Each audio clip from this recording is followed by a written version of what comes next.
نبي الله موسى عليه السلام سئل: من أعلم الناس؟ قال: أنا.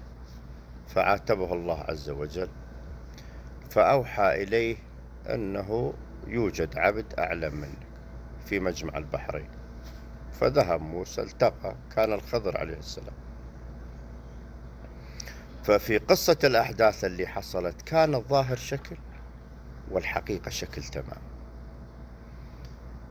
يقال إن فتى كان من الأغنياء ثم افتقر، كان له أصدقاء كانوا يجلونه ويحترمونه ويراجعونه لما كان غني، ولما افتقر تقريبا قطعوا عنه. المهم قصد أحدهم من اللي وضعه جيد هذاك اليوم، فلما طرق الباب كان بالصدفة إن الرجل واقف على الشرفة، فشاف ثيابه رثة ووضعه ما هو خويه، فقال للحاشية: لا تدخلونه بأي طريقة من الطرق.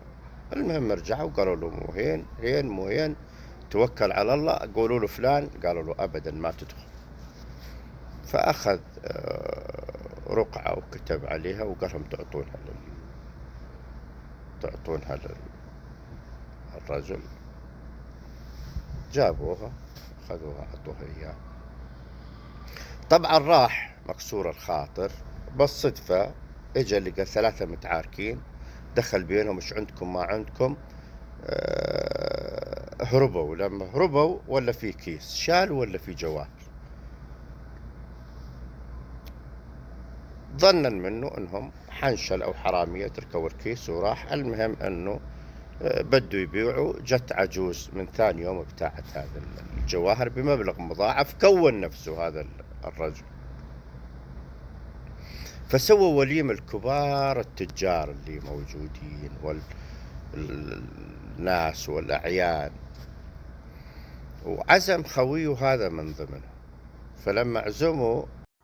فلما عزموا طبعا وجه له الكلام من دون ما يحس المجلس أو الجمهور، وقال له: أبي أعد عليك قصة. وقص له قصة الصديق هذا اللي قصد صديقه وخذله، وقال له أنه كتب له رقعة ولكن خويه لسه ما رد عليه. وش تقول؟ قال له: طيب وش يقول في الرقعة اللي كتب له إياها؟ قال له: يقول: صحبت قوما لآما لا وفاء له،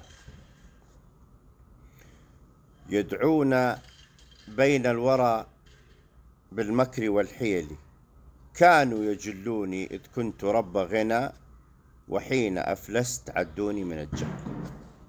قال له: والله قصة حلوة وشيقة وغريبة، ولكن أخاف لسان حال الصديق الآخر ممكن أخذ الرقعة وكتب عليها أنه أما الثلاثة الذي وافوك من قبلي ولم تكن سبب إلا من الحيل،